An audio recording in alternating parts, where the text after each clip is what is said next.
Hello and welcome to Live at 11.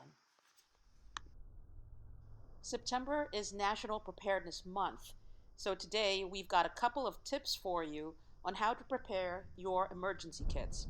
And we also have very important words of wisdom from our very own Safety and Security Officer.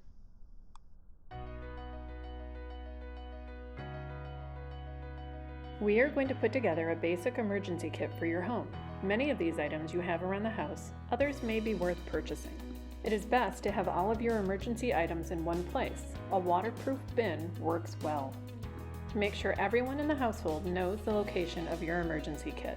You will want to include 1 gallon of water per person per day for several days. Include non-perishable food items. Canned items work well, and don't forget a manual can opener. A well-stocked first aid kit is essential. Include an emergency radio. This radio is powered by a hand crank or uses batteries.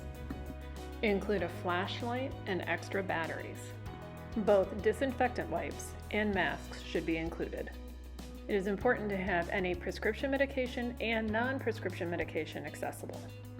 Don't forget to have your phone charger, and a fully charged battery backup close by in the event of an emergency. Copies of important family documents should be included also. In the event technology fails, it is a good idea to have local maps. Include a box of matches. If you have a pet in the household, don't forget pet food and additional water. Lastly, include a pen, pencil, paper, and activities for younger children. Be sure to check your emergency kit on a regular basis and discard any expired items. Whether you are driving an SUV or a sedan, in the rain or the snow, it's important to have an emergency kit in the car. Take a few minutes and assemble a kit to keep in your vehicle. Be sure to familiarize the drivers in the house with the kit. First, always maintain a usable spare tire. Check your spare tire pressure after every scheduled tire rotation. This will ensure it is usable during an emergency. Keep flares in the emergency kit also. Flares are an indispensable safety item, whether you're waiting for roadside assistance or changing a tire yourself. A reflective vest is another safety item that is recommended. This is especially helpful if you have to walk to get help. You always want to have jumper cables available in the event of an emergency.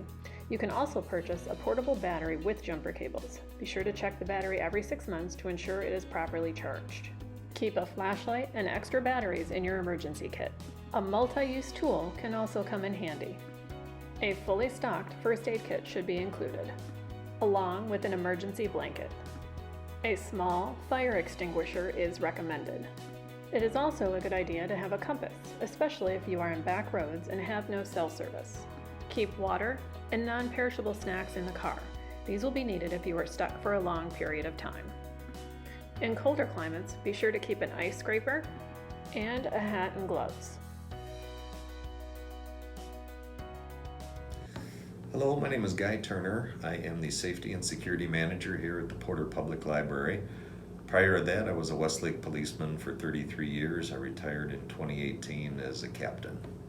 Well, as we're seeing right now in Louisiana, there's certainly been a natural disaster down there. There's very little electricity. Gasoline is hard to come by, and so it probably behooves us to think a little bit about what we would want to do. We're unlikely to get a hurricane here, but we have had tornadoes, we've had brutal snowstorms that have put the power out for extended periods of time. And in the end, you always hear about these, the federal government's going to come riding to your rescue. Probably for the first 72 hours, each locality is kind of on its own. We will get some help from perhaps the National Guard and adjoining counties, but it takes a while for FEMA and the other federal agencies to get boots on the ground and get things going. You may have seen that we sent power crews down to Louisiana to aid them because no one power company can deal with what they're going through right now. So the best thing you can do for yourself is, the one thing I always tell people is never let your gas tank get below half capacity. Always keep it, when you hit half, go fill it up somewhere.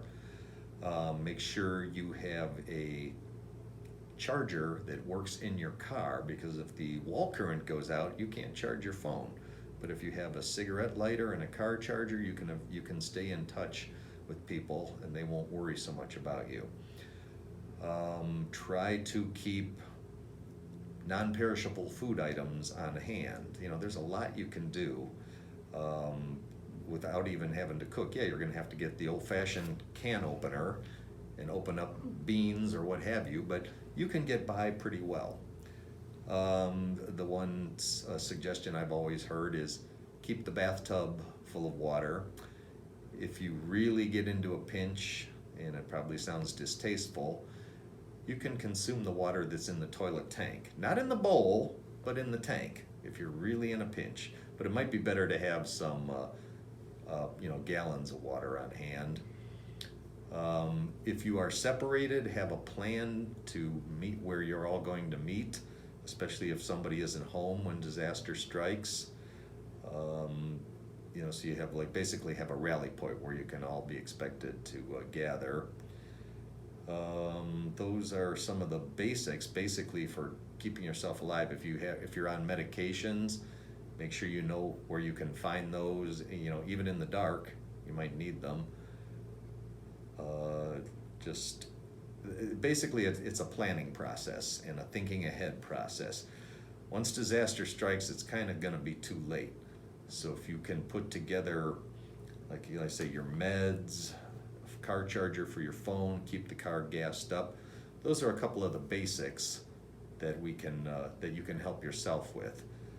And it also depends on what government entities, can they turn these different buildings into, temporary shelters.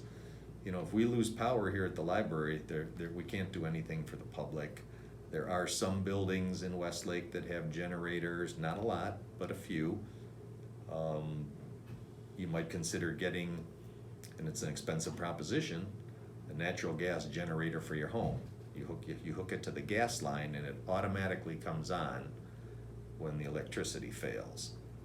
And as long as the gas service isn't interrupted, you'll be able to run some of your equipment. You may not be able to run the air conditioning, but you could certainly keep the fridge and the sump pump going. But again, that's a kind of an expensive proposition. But like I say, when the juice goes out, we're really in trouble. It just happened to me this morning. I was doing my grocery shopping and the computers or the cash registers were all offline. Nobody could check out. Now it came back very quickly, but that just shows you how dependent we are on a reliable internet, let alone electricity.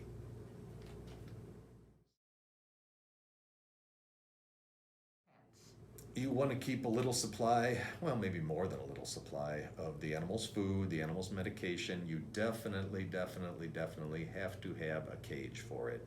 You cannot just bring it in. There are many shelters that won't take animals. Increasingly, there are more that will, but you just can't have the dog or your pet on a leash. You've got to have it in a container so that it'll feel safer there. And so it's better for the animal, it's better for your mental health, and it's better for other people's mental health.